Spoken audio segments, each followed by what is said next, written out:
emmène-moi. I know you wanna give it up. There's no easy way to say I'm gonna save my love for you. Vous n'êtes plus, ça y est.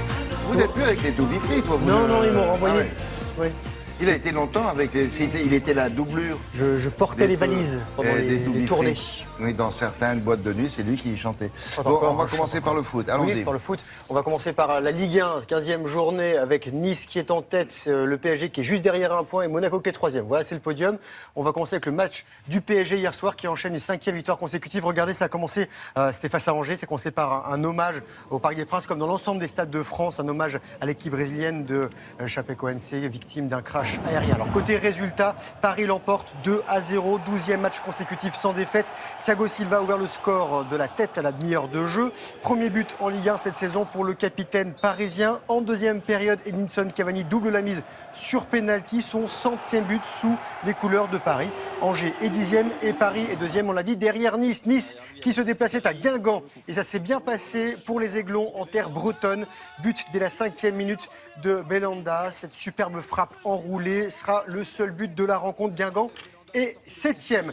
Carton plein, William, écoutez bien, pour Lyon qui se déplaçait à Nantes. Large victoire, 6-0 pour l'OL. Alors je vous ai mis l'ouverture du score de Tolisso, le but de Valbuena et la conclusion de Fekir. Alors une belle victoire qui permet aux Lyonnais d'être au pied du podium. Nantes est 19e avant-dernier.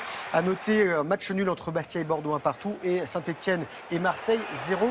Et je vous ai mis aussi un dernier petit but, pas n'importe lequel et pas n'importe qui, regardez bien, celui d'Enzo Zidane, le fils de Zinedine. Sous les yeux de son père, le fiston faisait ses premiers pas en compétition avec l'équipe première du Real Madrid. Il a œuvré pour la victoire madrilène face à Leonesa, 6-1 en Coupe du Roi. Comment le reconnaître? C'est facile, hein, le fils de Zizou. C'est Zizou avec des cheveux. Oui, c'est exactement ça. Ouais, mais c'est lui, il y a... Il n'y a pas marqué Zidane dans le dos. Non, parce qu'il porte le nom de sa maman. Donc il n'y a que son prénom. Et oui, voilà. C'est plus discret, sauf que tout le monde sait que c'est lui. Tout le monde sait que c'est le fils de son papa.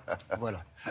Bon, il a fini? Non. Ah non, vous m'autorisez à poursuivre un tout petit peu? Mais oui. Ouais, c'est sympa, alors ça me fait plaisir. On va faire un peu de basket, on va commencer par des filles qui perdent. Voilà, ce sont les Berruyères, ça se passe donc pour Bourges-en-Gris qui n'a pas réussi à créer l'exploit en Russie, battu 80-66 par Ekaterinbourg, tenant du titre de l'Euroleague. C'était la 4e journée et les Berruyères comptent 2 victoires et 2 défaites. Chez les hommes, Ligue des Champions, Le Mans en gris conserve la tête de son groupe après avoir battu les Russes de Satorov, 95-78. 6e succès en 7 matchs dans cette compétition pour les Manceaux. Un alley-oop pour conclure. 4e succès d'affilée pour Villeurbanne. Encore du basket. Villeurbanne en Ligue des Champions, Villeurbanne est en blanc. Victoire 83-69 face au Turc d'Uzac. Bilan pour l'Asvel, 5 victoires et 2 défaites. Encore un sport collectif sur un parquet avec un mot de handball. Montpellier en bleu n'a fait qu'une bouchée de Dunkerque, 38-26. 10e journée du championnat de France, les Héroltais 4e. Le podium, PSG, Nantes et Saint-Raphaël. On a encore un petit peu de temps, William ?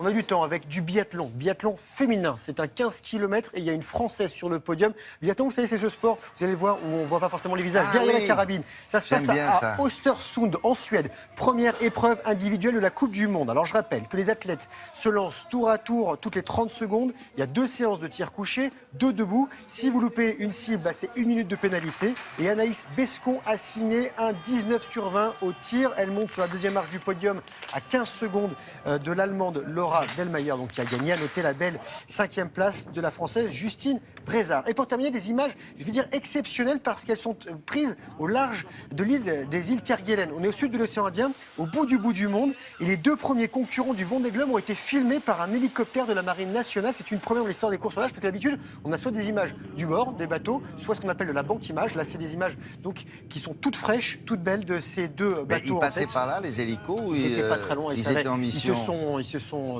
coordonnés avec l'organisation. On a vu Armel Lecléache qui est en tête et juste derrière lui, ils sont à peine à 30 km de distance. Alex Thompson. Ça souffle et on voit les feuilles sur les côtés. Vous voyez ces et en plus, regardez sur la grande voile, il a pris des reels. Il a pris un ou 2 reels. C'est beau, hein. Ouf. Voilà, c'était pour vous, c'était cadeau. Merci beaucoup.